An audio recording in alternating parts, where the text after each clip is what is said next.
आज 16 तारीख की वाणी है। और आज की वाणी में बाबा ने बहुत आसान तरीका बताया कि योग वास्तव में कैसे लगाते हैं। और क्योंकि योग के लिए बहुत सारे भाई बहन प्रश्न पूछते हैं कि योग लगता नहीं है, उसके लिए बाबा ने बहुत आसान तरीका। बाबा कह रहे, मीठे बच्चे, बाबा आया है तुम बच्चों की महफिल में। हम बच्चों की महफिल सजी हुई है, हम बाबा को याद कर रहे हैं।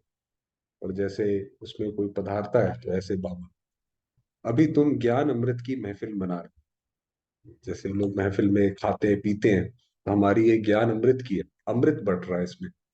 तुम्हारी मुसाफिरी अब पूरी हुई। और महफिल कब होती है? जब कोई चीज अकम्प्लिश कर लेते हैं, जब कोई चीज हासिल कर लेते हैं, उसके बाद जश्न मनाते हैं। तो हमारी भी मुसाफिरी पूरी हुई है, वापस घर जाना है। अब हम जैसे कि बस घर से बाहर आके लगे हैं। प्रश्न है, अनेक प्रकार के तूफानों में याद को सहज करने की विधि क्या है? क्योंकि जब तक हम यहाँ पर हैं, कुछ ना कुछ तो लगा ही रहता है। कभी शरीर का लगा रहेगा, कभी कोई कुछ लेकर आएगा। ये तो बाबा ने कहा, ये मिक्की माउस का खेल तो चलता रहेगा। उसमें कैसे बाबा को याद करें? अगर हम यही सोचते रहे कि चलो ये चीज खत्म होगी ना, फिर हम बाबा को याद करेंगे, फिर हम बहुत अच्छी तरह से चलेंगे। अच्छा, अभी ये बीमारी ठीक हो जाए ना, फिर चलेंगे। फिर तो हो चुका, फिर तो वो ठीक होगा नहीं। ना नौमन तेल आएगा, ना राधा नाचेगी। तो वो हिसाब है। शरीर निर्वाह करते 5-10 मिनट भी बुद्धि को शिव बाबा में लगाने की कोशिश करो। माना, चाहे ट्रैफिक कंट्रोल, कई भाई बहन तो हर घंटे में अपने फोन में अलार्म या कुछ ऐसा लगा के रखते हैं कि जिससे हर घंटे में थोड़ी देर बाद बाबा की याद आए। इस शरीर को भुलाते जाओ, इस शरीर को बिल्कुल बुद्धि से निकलता जाए। मैं अशरीरी आत्मा हूं। क्योंकि वास्तव में आप देखेंगे, हम में से कई भाई बहन दिन में मिरर को, शीशे को बहुत बारी देखते हैं, क्योंकि हम अपनी छवि जो है अपने मन में ये शरीर की बना के रखते हैं। तो हमारे मन में हमारी छवि सिर्फ एक आत्मा की है। मैं अशरीरी आत्मा हूँ, पार्ट बजाने के लिए इस शरीर में आई। तो ये हो कि मैं तो ये पार्ट बजाने के लिए आई हूँ। अब अशरीरी बन घर जाना है, अब फिर अशरीरी बन घर जाना है। ऐसे ऐसे अपने साथ बातें करो। अब बाबा ने बताया सहज विधि क्या है, कि अपने आप को आत्मा देखो, और ये समझो कि मैं ये शरीर में बस पार्ट बजाने के लिए थोड़े समय के लिए आई हूँ। कोई परमानेंट यहाँ पे मैंने नहीं रहना है, बस जाना है। एक सत बाप के साथ बुद्धि का संग हो, दूसरे संग से अपनी संभाल करो। माना, एक बाबा की ही याद में हो, उसकी ही मुरली सुने, और किसी के साथ ज्यादा बोलना चालना वो सब ना हो, तो याद सहज हो जाएगी। तो एक बाबा के ही संग में रहेंगे तो फिर बुद्धि कहाँ जाएगी? गीत है, आ गए दिल में तू, ये इसमें आता है फिर, आ गए दिल में तुम मेरी महफिल में तुम। इसीलिए वो बाबा ने महफिल से स्टार्ट करा। ओम शांति। बच्चों ने गीत सुना, और अर्थ भी बच्चों ने दिल में समझा होगा। क्योंकि है ना कि आ गए दिल में तुम, तो जैसे हम बाबा के लिए सजा के बैठे हैं आंखें, और बाबा आते हैं। फिर भी बाप समझाते हैं, क्योंकि अभी बाप इस महफिल में आए हुए हैं। महफिल तुम्हारी भी है, सारी दुनिया की भी है। माना, जब शिव बाबा आते हैं तो उनके सामने तो सारे ही बच्चे हैं। ऐसा नहीं कि बाबा के जो सामने सिर्फ बैठे हैं उन्हीं बच्चों को एड्रेस करते हैं। बाबा तो सर्व का पिता है, चाहे दुनिया वाले उसको जानते हैं नहीं जानते, एड्रेस तो वो सबको करता है। तो इसलिए बाबा ने कहा सारी दुनिया की भी है। भगवान कहते हैं, मैं आता हूँ भक्तों की महफिल में, तो सब भक्त है, उनमें भी फिर खास उन भक्तों की महफिल में आता हूँ जो मुझ परम पिता परमात्मा से वर्षा लेने आए। हम भी जो है पुराने से पुराने भक्त हैं बाबा के, तभी तो हम आके भगवान से मिले। वरना इतने लोगों को ज्ञान मिला, कौन ज्ञान में चलता है, कौन उसकी जो है उसमें करता है? सिर्फ हम बच्चे। तो हम ही उसके सबसे पुराने भक्त हैं। हमने भक्ति भी बहुत दिल से खुल के करी है। जिन आत्माओं की बुद्धि में परम पिता परमात्मा की याद है, उन्हों की महफिल में हाजिर हूँ। तो जिसने बाबा को हमने बहुत दिल से याद किया और पुकारा, तो अब बाबा हमारे सामने उपस्थित हुए हैं। महफिल में कुछ खिलाया पिलाया जाता है। अब महफिल में आए हैं तो बाबा को क्या खिलाएंगे पिलाएंगे, या हम क्या खाएंगे पिएंगे? बाप कहते हैं तुम बच्चों को ज्ञान अमृत की महफिल कराओ। बाबा ने कहा मैं तुम बच्चों को ज्ञान अमृत पिला रहा हूँ, कि महफिल में आए हैं। तो जो आकर बाप के बने हैं वह समझते हैं बाबा आया हुआ है हमारी इस महफिल में। फिर नंबर बार सबको वापस ले जाएंगे। फिर अब आ गए महफिल में, ज्ञान अमृत चख लिया। और फिर उसके बाद बाबा कहता है चलो आगे चलो। खास तुम बच्चों की महफिल है, आम सबकी है। खास हमारी है माना, आया स्पेशली हमारे लिए। मगर वो तो जो बाकी भी आत्माएं हैं उनके लिए भी आम, तो उनके लिए भी है भाई, चलो आप भी चलो, वो वाली बात है। जहां बाप होगा वहां हम बच्चे भी होंगे। हमारा तो जैसे आज अमृत वेले था, कि हमारा तो बाबा के साथ सदा का साथ। तो जहां बाबा है हम भी वही साथ, हम तो श्री कृष्ण के राजा ही के हैं। जहां जहां श्री कृष्ण और शिव बाबा ले जाएगा, हम तो वही साथ साथ जाएंगे। बाप कहते हैं हम भी अशरीरी हैं, तुम भी अशरीरी थे तो मेरे पास थे। बाबा ने कहा जैसे मैं हूं तुम भी मेरी तरह थे ऊपर और मेरे साथ थे। याद दिलाते हैं 5,000 वर्ष पहले, 5,000 वर्ष हुए, लॉन्ग लॉन्ग एगो कहते हैं ना। 5,000 वर्ष से बड़ी मुसाफरी होती नहीं। जैसे कहानियों में हम सुनते थे once upon a time, long long back. तो लॉन्ग कितना बैक? बाबा ने कहा 5,000 वर्ष से पुराना नहीं कुछ होता। उसके बाद तो वो सर्कल घूम जाता है पूरा। बाबा ने कहा उससे बड़ी मुसाफिरी नहीं होती। भारतवासी बच्चे ये भूले हुए हैं कि शिव भगवान कब आए थे। उनकी जयंती मनाते रहते हैं, कहते हैं आए थे जरूर लॉन्ग लॉन्ग एगो। जो शिव जयंती मनाते हैं, जरूर कुछ भगवान कुछ करके गया है, उसको इतना दुख में याद करते हैं।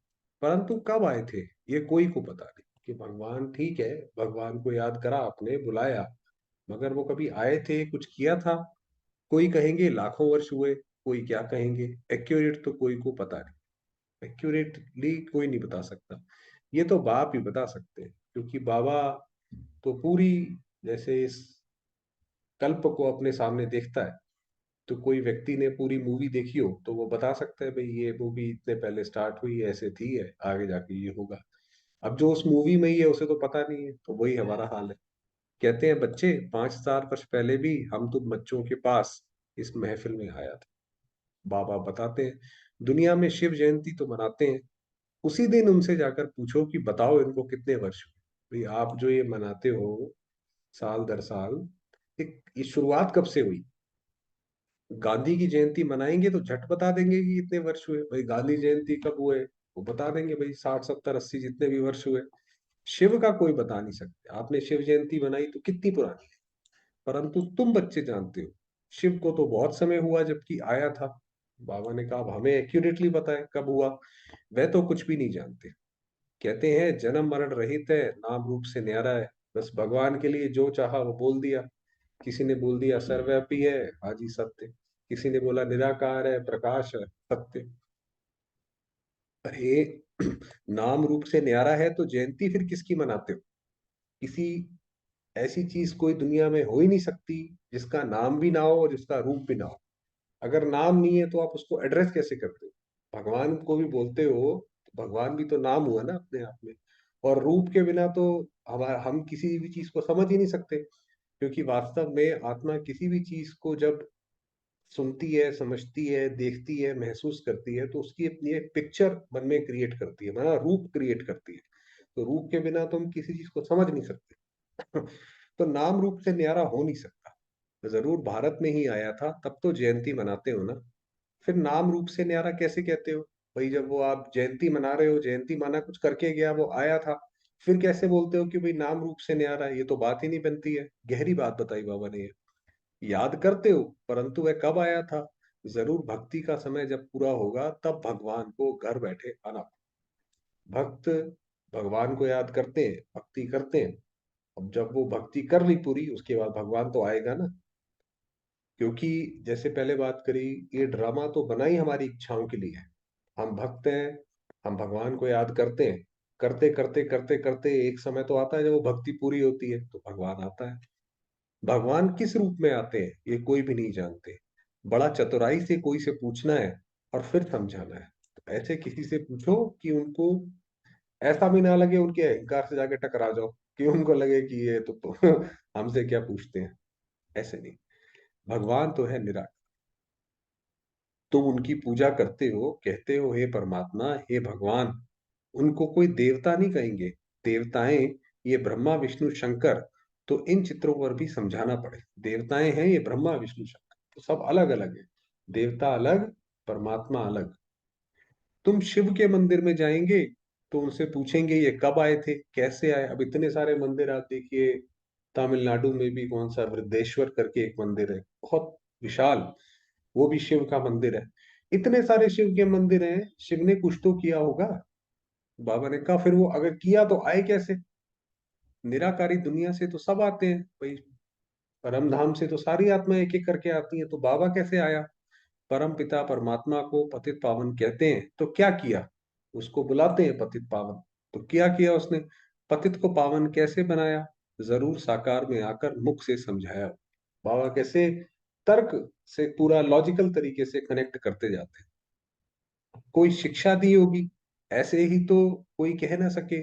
जरूर मनुष्य तन में ही आएंगे, तो ये मनुष्यों को समझाना है तो मनुष्य तन में आएंगे। भगवान आते हैं नई रचना रचने, ये आते हैं भगवान, तो जरूर कोई के तन में आया होगा। गाया हुआ है ब्रह्मा मुख से मनुष्य सृष्टि रची गई। ब्राह्मण सृष्टि नाम नहीं लिखा हो, ब्रह्मा मुख कमल से मनुष्य रचे जाते हैं, तो जरूर ब्रह्मा के बच्चे ब्राह्मण ही होंगे। भाई ब्रह्मा ने सृष्टि की स्थापना करी। अब यहाँ पे जो है विज्ञान का, विज्ञानवादी और जो आध्यात्मिक लोग हैं वो अलग अलग हो, कि ब्रह्मा ने सृष्टि रची कैसे। बाबा ने कहा वास्तव में ब्रह्मा ने मुख कमल से सृष्टि को रचा, पुरानी सृष्टि को ही नया रचा।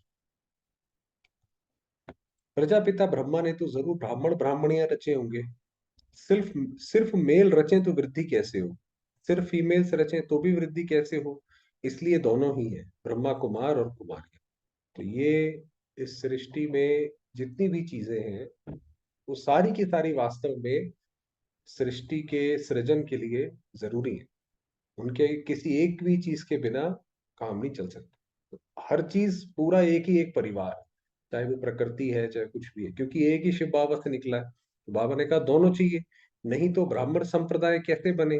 परम पिता परमात्मा रचता बेशक है, ब्रह्मा द्वारा मनुष्य सृष्टि रची जाती है, तो जरूर ब्रह्मा तन में आना पड़ता। कि ब्रह्मा द्वारा स्थापना करी तो ब्रह्मा के थ्रू ही कुछ कराएंगे, उनके तन में आएंगे। ये बातें तो अच्छी रीति समझकर, और जो अच्छी रीति समझकर और धारण करेंगे वही फिर समझा सकेंगे। ये तो बड़ी गहरी नॉलेज है। इसके लिए अपनी अंडरस्टैंडिंग बहुत अच्छी चाहिए, फिर समझा सकेंगे। जो पूरे राजयोगी होंगे, बाप को और राजाई को याद करते होंगे, जिसके लिए ही बाबा कहते हैं बच्चे सुदर्शन चक्रधारी। पूरा राजयोगी अगर हमने बनना है, पूरा ज्ञान समझा बुद्धि में हम लाना चाहते हैं, समझना चाहते हैं, तो वो सुदर्शन चक्रधारी कि ये चक्र हम कैसे फिराते हैं। ऊपर से हम आए, पहला जन्म, फिर उसके बाद लेते लेते पूरा आज ब्राह्मण बन गए, ऐसे सब तो पूरा याद करते नहीं है। बाबा के पास आते हैं, कहते हैं ज्ञान तो सहज है, बाबा ज्ञान तो समझ आ गया, ऐसे कहते हैं। चक्र को भी समझा है, ठीक है, चक्र भी समझ आ गया। 84 जन्मों का राज भी ठीक समझा है। 84 जन्म तो जरूर लेने हैं, और जो पहले नंबर वाले हैं वही 84 जन्म लेंगे, ये तो सब ठीक है। बाबा से जब मिलते हैं, कहते हैं हाँ बाबा ये ज्ञान तो तर्क संगत है, बुद्धि में बैठता है ये ज्ञान, परंतु याद में रहना ये बड़ा मुश्किल है। बाबा बाबा को कहते हैं कि बाबा ज्ञान तो समझ आ गया, मगर ये जो आपने बोला कि याद में रहो मेरी, वो बड़ा मुश्किल है। योग में अनेक प्रकार के तूफान आते हैं, उनको कैसे वश करें, उसका उपाय क्या है? अब बाबा उसका उपाय बता रहे हैं। कौन सा टाइम है जिसमें अच्छी रीति याद कर सके? तो बाबा ने समझाया यूं तो चलते फिरते उठते बैठते याद करो। अब बाबा उसका आंसर बता रहे हैं कि आप कुछ भी काम करो, जो है चलते फिरते बाबा को याद करो। अब बाबा ने एग्जाम्पल दिया, अभी तुम यहाँ बैठे हो, हम तुमसे पूछते हैं स्त्री को याद करते हो? अब नाम स्त्री का सुना तो जट बुद्धि भागी स्त्री की तरफ। भाई हमने किसी व्यक्ति के बारे में सोचा कि भाई हमारी स्त्री या माँ जो भी है वो कहाँ है, तो झट बुद्धि में उनकी तस्वीर बन गई कि वो यहाँ पर होंगी, इस वक्त घर में होंगी, जो भी है। तो बाबा ने कहा बुद्धि भाग गई वहां पे, तो बुद्धि का काम हो गया ना, तो ये बुद्धि चली गई वहां पे। वैसे ही तुम भल कोई भी काम शरीर निर्वाह अर्थ करो, परंतु शिव बाबा के पास बुद्धि लगाने की कोशिश करो। ऐसे ही हम कुछ भी कार्य करें, कितना सहजता से सरलता से बाबा ने बताया, बिल्कुल करें। और फिर जो है, कोई भी काम करते करते, जैसे बाबा ने ऊपर बताया कि मैं तो पाठ बजा रही हूँ, मैं तो भाई ये शरीर मैंने लिया है, अब मैंने वापस जाना है, चलो बाबा की गोद में जाके बैठे, तो ऐसे बाबा को याद करते रहो। 5 मिनट 10 मिनट भी याद करो। हाँ, ये माया विघ्न भी जरूर डाले, ये नहीं बाबा कहता कि नहीं माया से, माया नहीं डालेगी, चिंता ना करो। बाबा कहता है जो सत्य है वो तो सत्य है, माया तो विघ्न डालेगी। तूफान बड़ी जोर से आएंगे डगमगाने के लिए, तूफान मतलब कि माया माथा ही खराब कर देगी, परंतु फिर भी तुम अपना पुरुषार्थ करते चलो। यही तो अर्जुन और उसकी कृष्ण की कहानी है पूरी। अर्जुन यही कहता रहता है कि प्रभु ये भी नहीं हो सकता, वो फिर वो बोलता है कि अच्छा नहीं, ऐसा नहीं तो ऐसा कर लो, तो वो कहता है ये भी बहुत मुश्किल है। तो वो हमारा ही हाल है। इस शरीर को बुलाना अथवा बाप की याद में रहना, बात एक ही है। माना अगर हमने अपने आप को आत्मा समझा, तो वो जैसे बाबा की याद उसमें समाई हुई है।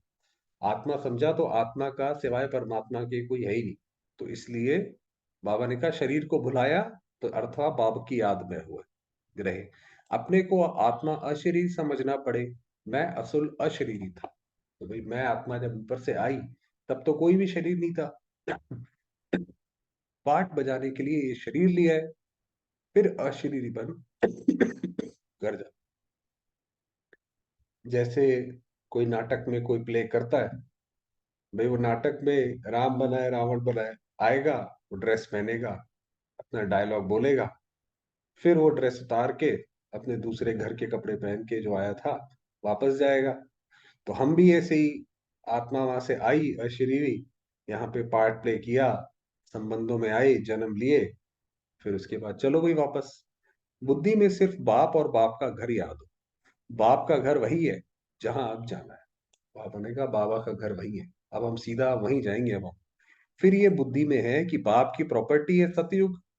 दूसरी बात, जब शिव बाबा को याद करो, तो ये पता हो कि बाबा क्या देने वाले। जैसे छोटे बच्चे को माँ बाप बताते हैं, कभी ले जाएंगे, कहेंगे ये देखो ये तुम्हारी प्रॉपर्टी है, ये जमीन भी तुम्हारी है, वो जमीन भी तुम्हारी है, ऐसे करके दिखाते हैं। तो ऐसे ही बाबा भी बताते हैं कि सतयुग बाबा की प्रॉपर्टी है। तो एक बाप की याद से वह भी याद आएगी। भक्ति मार्ग अथवा ज्ञान मार्ग में बुद्धि तो और तरफ जाती है। कन्या की सगाई हो जाती है, तो फिर एक दो की याद रहती है कि कन्या की हो गई, तो बस दोनों को याद लगी रहती है। भक्ति में कोई बैठेंगे तो भी माया विघ्न डालती है। बुद्धि धंधे तरफ आदि चली जाएगी। माया की दुश्मनी है ना, माया जैसे हमारी कमजोरी है, उसी को माया बोल लो आप। भक्त देवताओं को याद करेंगे तो भी बुद्धि और तरफ जाएगी। माया बुद्धि को ठिकाने लगाने लगने नहीं देती है ना। ये बाबा ने कहा ये माया सिर्फ यही ऐसा नहीं है कि बाबा के पास आए तो परेशान कर रही है, वो बाहर भी करती है। वो तो माया का राज्य है, जब उस राज्य में रहोगे आप तो उस राज्य में टैक्स भी देना पड़ेगा, लोगों के साथ मिलना भी पड़ेगा, सब करना पड़ेगा। तो बाबा ने कहा ये तो माया जो है करती है। बाकी सारी बात ये बोली कि बात शुरू करी थी महफिल से। फिर बाबा ने कहा महफिल में बाबा आया है, शिव जयंती मनाते हो, तो कुछ करके गया होगा, वो बताया। फिर बाबा ने कहा कुछ वो तो ठीक है कि क्या करके गया, आप बाबा को याद करो। बहुत सहजता से बाबा ने बताया, बिल्कुल अपने आप को आत्मा समझते हो, वो भी एक तरीके से बाबा की याद, साफ शब्दों में बोली। चलिए अब वरदान। वरदान दिया सुदर्शन चक्रधारी बन, ऊपर क्योंकि बोला ना कि सुदर्शन चक्र फिराओ। अब वरदान में बता रहे हैं कि सुदर्शन चक्रधारी से फायदा क्या है। सुदर्शन चक्रधारी बन, हर कर्म चरित्र के रूप में करने वाले। चरित्र होता है कि कैरेक्टर, भाई उसमें दिखाते हैं कि भाई कृष्ण ने वो वहां पे गए, क्या बॉल चली गई क्या चली गई, और वो नाग के फन पे नाग को काबू कर लिया और उस पे डांस किया, नृत्य किया। कैरेक्टर है उनका चरित्र है कि ऐसा किया, उसको बोलते हैं चरित्र। करने वाले माया जीत सफलता मूर्त। तो ऐसे सारे कार्य करो जैसे बाप के हर कर्म चरित्र के रूप में गाए जा। आप देखिए भक्ति में कितनी अलग अलग कहानियां हैं कि भगवान ने कैसे अपने भक्तों की रक्षा करी। तो एक चरित्र है अपने आप में, उसकी कहानी है। ऐसे आपके भी हर कर्म चरित्र के समान। भाई हमारे सामने कोई परिस्थिति आई और हम घबरा के बेहोश हो गए, तो वो चरित्र कहाँ हुआ। लोग तो हंसेंगे, वो कहेंगे भाई ये जो है सबसे ज्यादा योग लगाते हैं, सवेरे 4 बजे भी उठते हैं, और सब कुछ करते हैं, और जैसे ही कोई इंजेक्शन की सुई देखते हैं बेहोश हो जाते हैं। ये चरित्र तो हुआ नहीं कुछ। चरित्र तो वो जिससे दूसरे को प्रेरणा मिले। तो जो बाप के समान सुदर्शन चक्रधारी बने हैं, जैसे बाबा को ये ज्ञान हमेशा सामने है कि मैं कौन सी आत्मा हूं, हमें भी ये ज्ञान हमेशा सामने हो कि मैं कौन सी आत्मा हूं। उनसे कभी भी साधारण कर्म नहीं हो सकते, उसमें कोई साधारण नहीं कर्म होगा। सुदर्शन चक्रधारी की निशानी ही है सफलता। जो भी कार्य करेंगे उसमें सफलता समाई हुई। तो अगर हम ये अपने आप को कि मैं कौन सी आत्मा हूँ, सत्य की आत्मा हूँ, तो ये सुदर्शन चक्र चला के काम करेंगे तो सफलता मिलेगी सब। सुदर्शन चक्रधारी माया जीत होने के कारण सफलता मूर्त हो गई। तो क्योंकि हम ये सुदर्शन चक्र से बाकी माया का गला काटते हैं, तो उस लोगों ने सोचा कि सुदर्शन चक्र जरूर कोई चक्र होगा जिससे हिंसा करी होगी। तो बाबा ने कहा नहीं, उससे सफलता मूर्त होंगे। और जो सफलता मूर्त हैं वह हर कदम में पद्मा पदम पति है। अब जिसके हर कदम में सफलता ही समाई हुई है, तो वो तो जैसे पद्मा पदम भाग्यशाली है। स्लोगन है, खुशी के समर्थ संकल्पों की रचना करो। क्योंकि ये जो संकल्प हम रचते हैं वो तो हमारे हाथ में है। भाई हम दुख के संकल्प रचेंगे दुखी हो जाएंगे, तो बाबा ने कहा खुशी के संकल्प रचो तो तन मन से सदा खुश रहेंगे। हमारी खुशी हमारे हाथ में। बाबा ने इतने अच्छे संकल्प बताए हैं, कोई भी उठा लो उसमें से और खुश हो जाओ।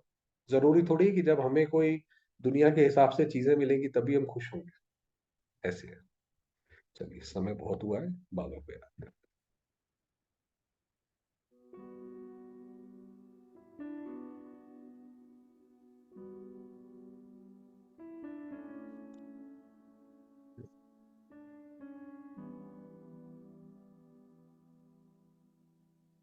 मैं आता हूँ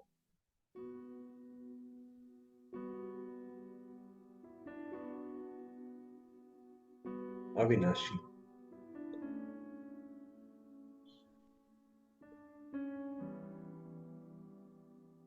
चमकता सितारा, अशरीरी,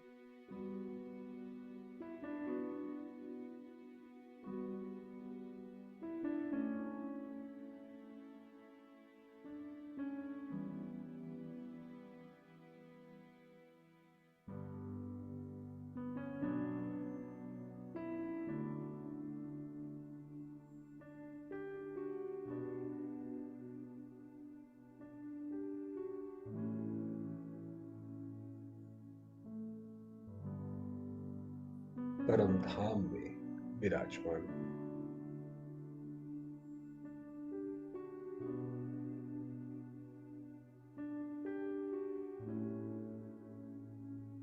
प्यारे बाबा की सम्मुख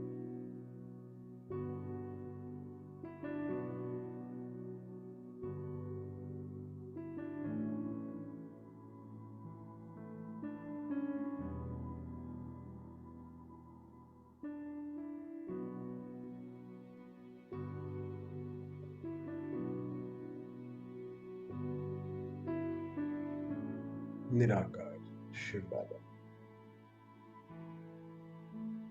जिनका प्रकाश परम धाम में दूर दूर तक फैला हुआ है।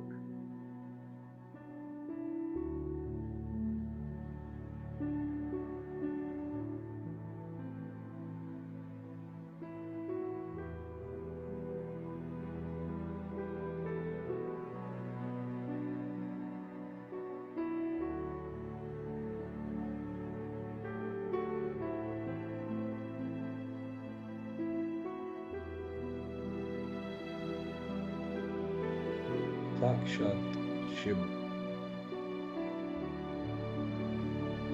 स्वयं परमात्मा।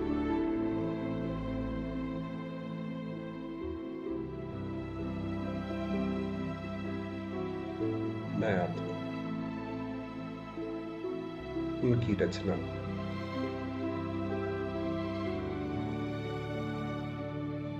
आदि देव,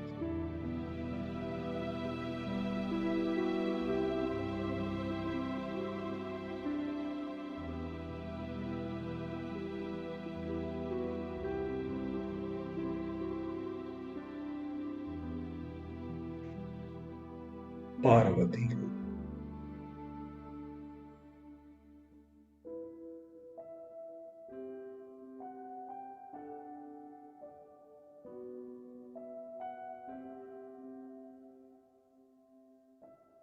मुझ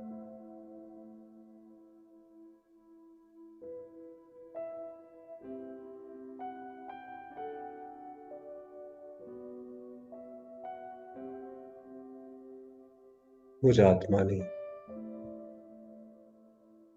अनेक शरीर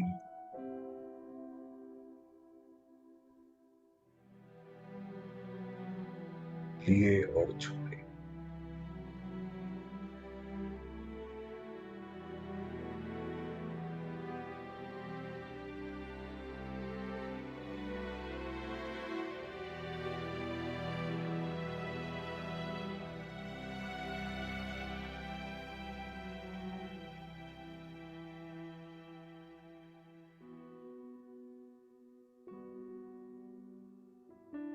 अब मैं अपने घर में हूँ।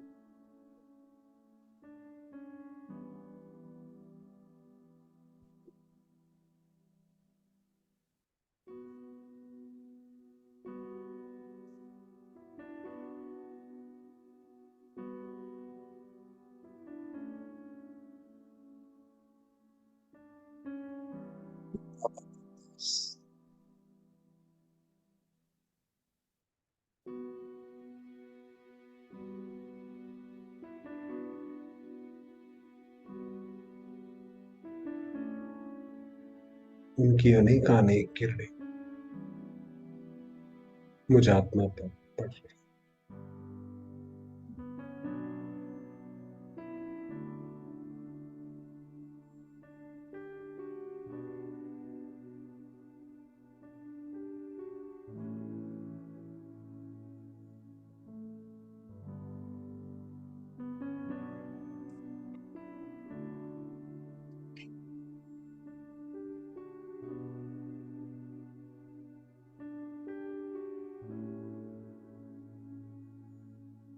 ओम शांति।